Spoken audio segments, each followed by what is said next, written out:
Now let's look at proximal policy optimization, another policy iteration algorithm based on policy gradients, which is based upon the work of TRPO, but being much simpler to implement, being first order only. And it was one of the first algorithms that was used for RLHF in the seminal paper Learning to Summarize from Human Feedback, which came from OpenAI in 2020. So the motivation for proximal policy optimization is very similar to that of TRPO, which we had seen in the last video. So in TRPO, we saw that we wanted to take a step which tries to maximize a surrogate function, which is a lower bound on your performance, while ensuring that the KL divergence from your previous iteration is constrained, so that you do not accidentally cause a performance collapse. Whereas TRPO was trying to solve this with complex second order methods, PPO is much simpler and is a family of first order methods that uses some more tricks to keep the new policy very close to the policy in the previous iteration. It is simpler to implement, and empirically it seems to perform at least as well as TRPO. So let's walk through certain sections of the original PPO paper.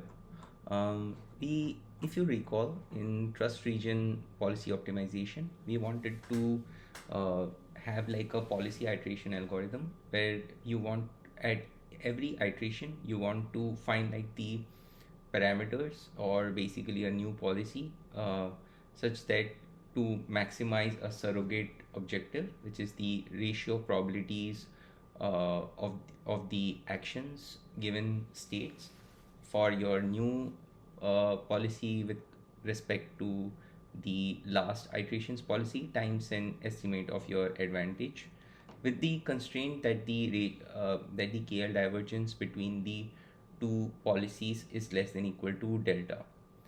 And the original theory justifying TRPO had uh, uh, a a optimization problem where this ratio probabilities times advantage minus beta times the KL divergence was approximately a lower bound on your uh, difference in uh, performance between the new policy and the old policy. So in PPO, they want to, instead of like TRPO, uh, which uses like second order methods to solve this optimization problem, they wanted to use first order methods, which are simply easier to implement. They realized that using trying to optimize an equation like this with a single beta, fixed beta, doesn't exactly solve your problem. So there are two variations of PPO that are proposed in the PPO paper, one of them being the PPO penalty and the other being PPO clip. So in PPO penalty, similar to TRPO, you have like an objective function which is which also has this KL constraint update, but instead of having a constraint, you add it as another term within in your objective function. However, the penalty coefficient or the beta is not a constant, and it keeps and they keep updating it to uh, to maintain a minimum KL target. So we'll go through this uh,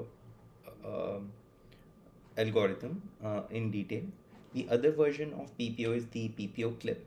In PPO clip, you don't have the KL divergence term at all, and instead you use on a specialized clipping technique to ensure that the new and the old policy do not deviate beyond a certain point. So first let's look at PPO clip.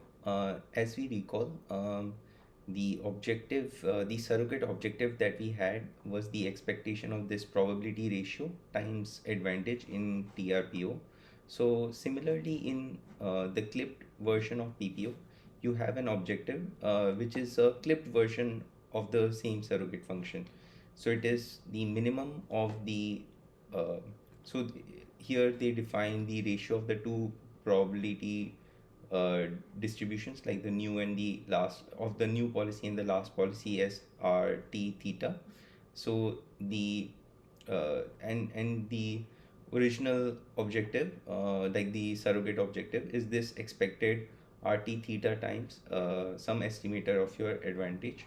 So the proposed objective that they the objective that they propose, which if you try to maximize that, tries would have a similar effect as trying to maximize the RT theta times AT while ensuring that the two policies stay close, is the clipped L clip of theta, which is the um, minimum of art of the original surrogate objective time and uh, like clipping this probability ratio between 1 minus epsilon and 1 plus epsilon times a hat of t.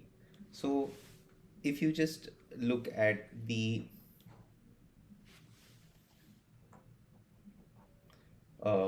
objective L clip, the goal is to ensure that based on your advantage, if your advantage is positive, you want it means that you should that have choosing this particular action at that state is good for you, so you want to increase the probability of doing that. However, if the probability ratio of the new policy with respect to the last policy goes beyond 1 plus epsilon, you don't get any additional benefit on, or basically you cannot increase your objective by modifying your policy beyond a certain point. So it it means that the best you can do is just this much. So there is no incentive for increasing the or for changing the policy beyond some point.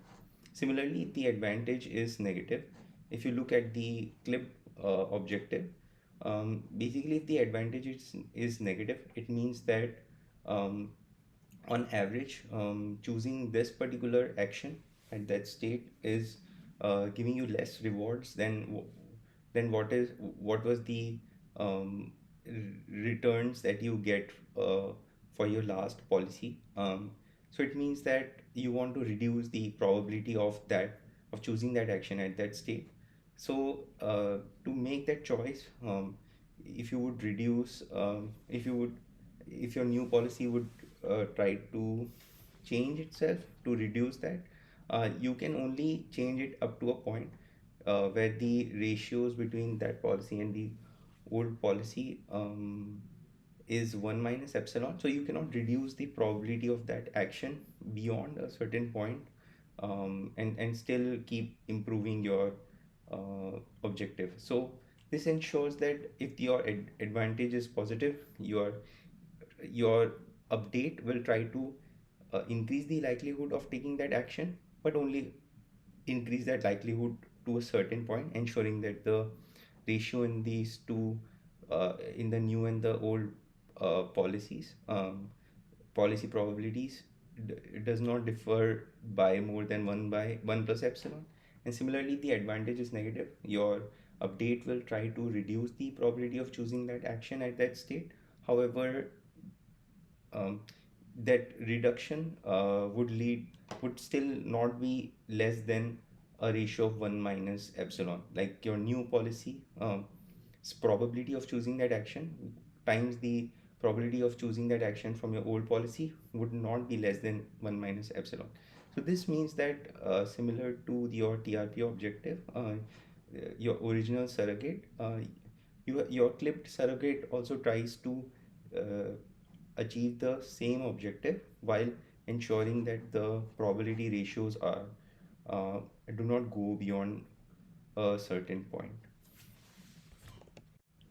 So theoretically, one more thing that I forgot to mention is that what's the reason why they take like a min of the ratio times advantage and the clip of the clipping of the ratio times advantage. The reason is that the original surrogate objective was like a lower bound on your difference in performance between your new and the old policies. So they want the new objective, like the new surrogate, to also be a lower bound. So that is why they take like a min of your old surrogate and a clip version of your like the uh, ratios clipped times the advantage, which is like a clipped version of this rt theta a hat of t. So the other variation of PPO is the one which uses an adaptive KL penalty coefficient. So we see the two terms, the probability ratio times advantage and the KL divergence term with the parameter beta, which is adaptive in nature. So in this algorithm, they perform like several epochs of mini batch stochastic gradient trying to optimize this objective function, but the beta is a variable. So you have like some target KL divergence, the target that you want in each policy update, and the uh, if this KL divergence is not meeting that target, it's less than uh, target by 1.5, then you reduce the beta. So you basically penalize the scale divergence less, which means that in future epochs you can try to reach that target. And if it is exceeding that target, you increase it more. So you penalize the divergence more. So in the future epochs, it reduces. Now let's look at the pseudocode of PPO, especially PPO clip, I think, which is the one that is used in RLHF. So initialize your policy parameters, which we say by theta, and the value function parameters by phi. We'll need this value function for estimating your advantage. So for it's an iterative on policy algorithm. So you collect trajectories from your existing policy and use that to improve it in an iteration. So you collect a set of trajectories from your most recent policy, and for iteration k we are calling it pi k in the environment. Now you need to calculate the returns to go, or basically the rewards to go, or the returns for every time step. This will be used in the advantage calculation. The next would be to compute the advantage estimates. There are various ways that we have discussed in the previous videos on how to calculate these estimates, and one of them being generalized advantage estimate. And this would be using your value function of your most recent iteration v of phi k. The next two steps are updating the policy based on our PPO objective, the PPO clip objective, and then fitting the value function based on the latest rewards that we have collected in these trajectories. So to update the policy, uh, the goal is just to optimize this function using stochastic gradient descent using Adam optimizer. So the function is the objective is just as we discussed before, the minimum of the probability ratio of the parameter policy of parameter theta with parameter theta k times the advantage, and clipping of this ratio using a parameter epsilon times this advantage a theta k, and you find the best theta which maximizes this clipped objective, which will ensure that you increase the probability of actions on states which are having like a positive advantage, and reducing the probability of actions on states which have a negative advantage, while not deviating too far from your existing policy. So once you update this parameter theta, the next is to fit the value function. So here it's a simple mean square regression. Your return to go is kind of a Monte Carlo estimate of your value function. You just use the average across your trajectories to improve your value function parameter by mean square error, optimized using some gradient descent algorithm.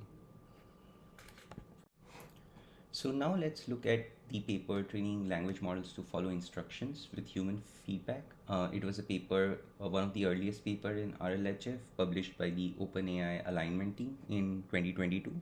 The goal was to train like a resultant model called InstructGPT, and the goal was to be able to understand user intentions and to be able to follow to follow instructions and solve questions related to generation, question answering, dialogue, summarization, extraction, or other natural language tasks, while also being uh, uh, while also not being biased or have toxic language or have potentially harmful outputs.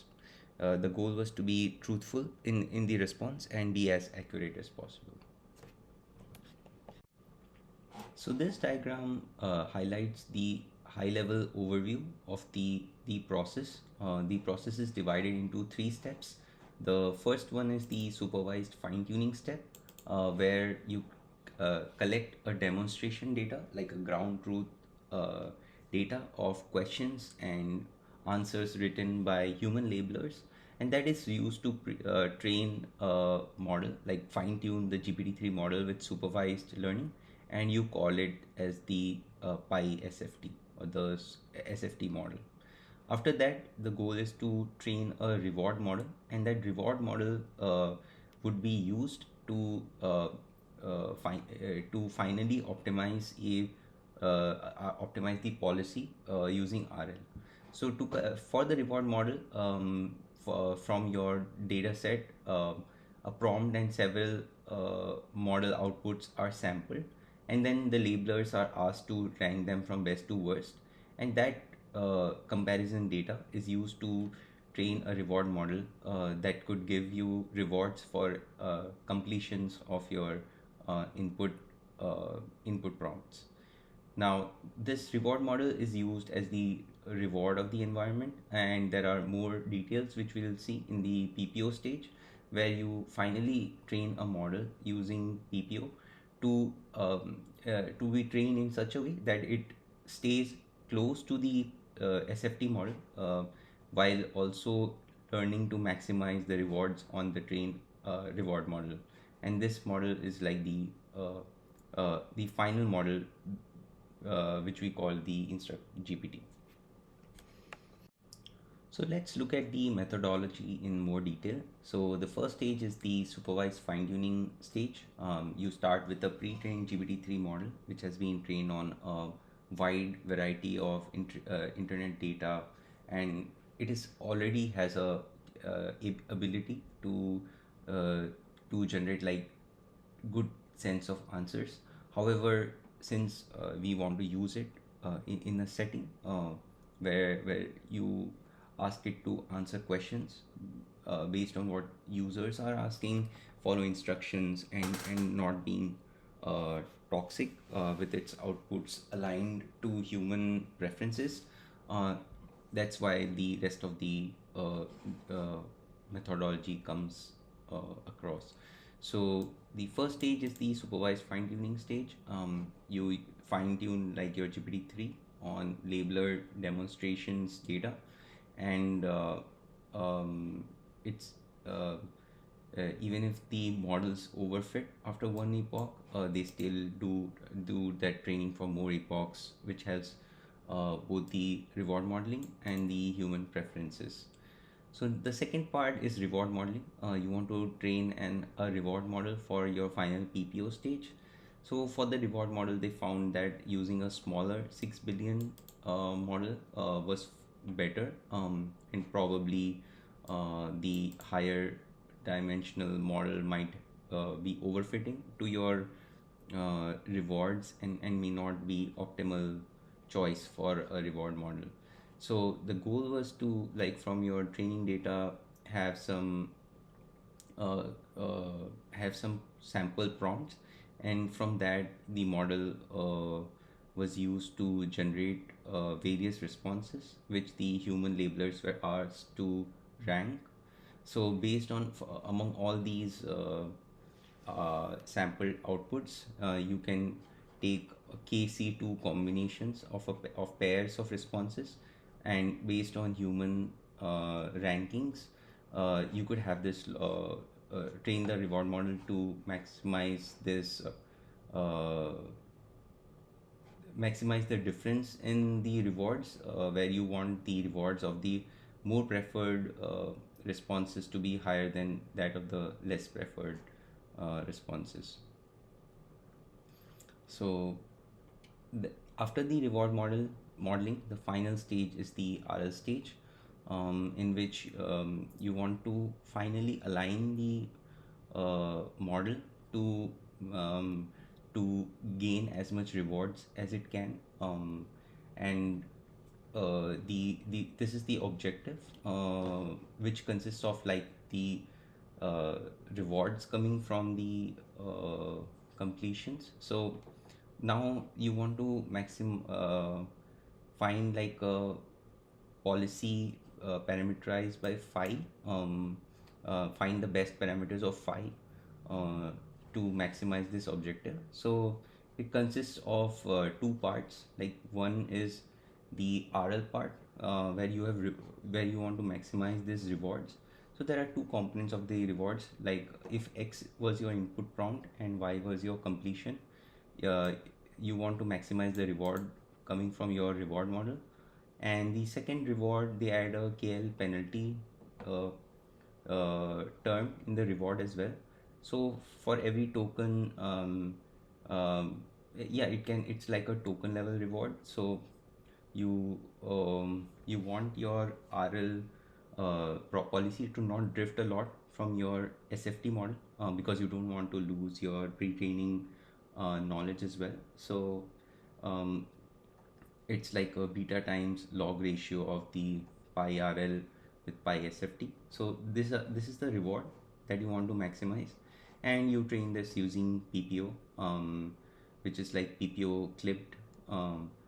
So that's the PPO part of the final objective, and then you also have, like, uh, a term from your pre-training stage.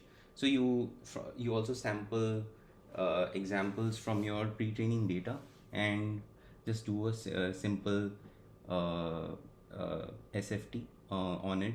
So you want to maximize the log likelihood of those samples from your pre-training data. So this ensures that you do not drift the model a lot away from your pre-training data, or you do not lose out the uh, world knowledge or general understanding of the language that the model had learned in its pre-training stage.